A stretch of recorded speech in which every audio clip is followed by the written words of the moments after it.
I thought my sister was into girls and that's why she would always flirt with my girlfriends, but she just said she did it because she lusts for me and was removing the competition. My 19M sister Haley, 20F, is a very open and flirty person.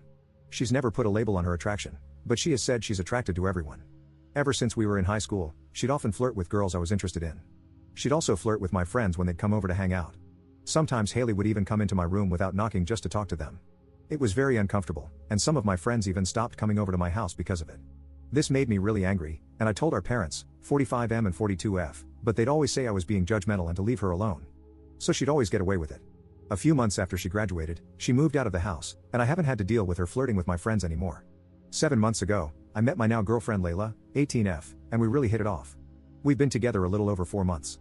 One thing to note about Layla is that she's really shy, so she never voices any concerns until after the fact. Well, I really wanted her to meet my parents, so we set up a quick dinner at a nice restaurant on Tuesday night. Without even telling me, my parents invited Haley, who was almost 30 minutes late. For the better part of the dinner, she would constantly flirt with my girlfriend. She'd give Layla compliments about her clothing, body, and facial features, and even offer her number multiple times. My parents would just laugh along with her antics, saying it's just how she normally is. But I could clearly see Layla was uncomfortable, so I paid my side of the bill and took her home.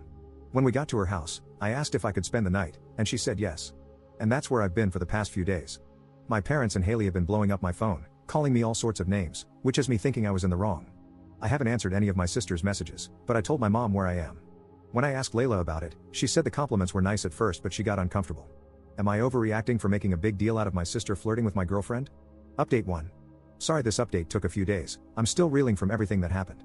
First of all, I want to thank all the people who left comments and judgments. I won't say much, as I'm sure you all want to know what happened. It's a lot. I'm still disgusted and don't really know how to feel about all this. Friday night, I messaged my mom and dad to let them know I wouldn't be conversing with them unless Layla was given an apology. Up to this point, that still hasn't been received, and I don't think it ever will be. I also let them know I'd be stopping by on Saturday to pick up my things from the house. Well, Saturday morning, I went over to the house and brought my girlfriend's dad, who we'll call Carl, to help me. Sitting on the porch was my sister, who immediately told me she wanted to talk. Anyway, we went inside and sat down, which is when she said she had to tell me something without me freaking out. Basically, in a much more toned-down version, my sister told me she has had feelings for me since high school, which is when I started going to the gym and slimming out a lot more. She said the main reason she flirted with all my friends is because she wanted to divert her attraction somewhere else. According to her, this is also the reason she moved out so quickly, because she couldn't stand being around me and knowing she couldn't have me. I left. I didn't get any of my stuff, and honestly, I don't know if I'll go back to get it. I blocked my sister on everything as soon as I got back to my girlfriend's house, and my mom keeps messaging me, telling me to apologize for walking out again. I don't know how to feel. I'm absolutely disgusted. I feel like throwing up all the time, and I'm not sure how I'm supposed to get up and go to work tomorrow like everything's normal. I haven't told Layla or her dad yet, and I don't know if I'm going to. I have no idea if my mom or dad knows, but even thinking about it makes my head hurt.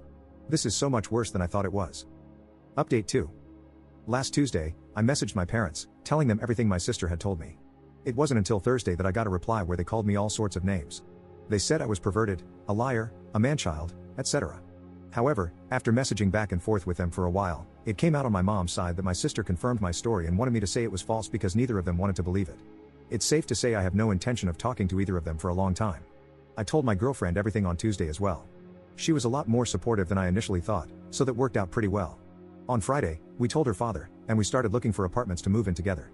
As for all my things back at my parents' house, my girlfriend's dad and a few of my friends went to pick up my stuff without me. I gave them a list of all the necessary things. My friends don't know why I moved out, just that it was serious and not to ask. Which leads us to today. I know a few people on my update post commented about this being fake, and as much as I wish it wasn't, this is the hell I'm living in. Over the past week, I've been looking back at my sisters and my relationship and realized a lot of stuff that isn't normal. I'd give examples, but I just want this to be over with. Thanks for the support, and this will probably be the last update. Update 3. For a while, I forgot I made this post until it showed up on my Instagram feed a couple of weeks ago. I figured I owed you all a final close to what happened 8 months ago. To be honest, it's not much. To start, my girlfriend and I are still together, and let me just say she makes every single day worth it, and I can't imagine my life without her. I'm so lucky to wake up every morning and just be able to stare at her and remember that she's mine. She's so incredibly smart that I've seen her outwit our incredibly stubborn cat several times. Also, yeah, we got a cat. A silly little orange furball named Mikey with way too much energy for such a small body. He keeps trying to eat the fish out of the tank, lol. Pretty sure he has 2 functioning brain cells, and that's it. I'm truly living the life. She and I eventually found an apartment for us a couple of towns over. It's close to my girlfriend's college, and I got a pretty decent job here to support the both of us. My girlfriend's dad, who is an absolute saint, helped with the first and last deposit just to help us out, and I can't thank him enough. He's joked a few times about me calling him dad, so I guess that's where we are, lol. As for my parents and sister, I haven't heard anything from my parents except a few voicemails when I first moved from unknown numbers. One of my aunts told me that the truth came out a few months after I moved, and the whole family turned on them. Apparently, they left town, but I'm not entirely sure where they ended up. As for my sister, if you can even call her that, she apparently stuck around town for several months but ended up spiraling into several substances and vanished with a new boyfriend she got. I don't know where she is now, and honestly, I couldn't care less. She isn't my sister anymore and hasn't been for a while now. So that brings my story to a close. I'm sorry if it wasn't as exciting as people were expecting, and I apologize that it took me this long to remember. Thank you to everyone who sent such supportive messages and advice on what I should do.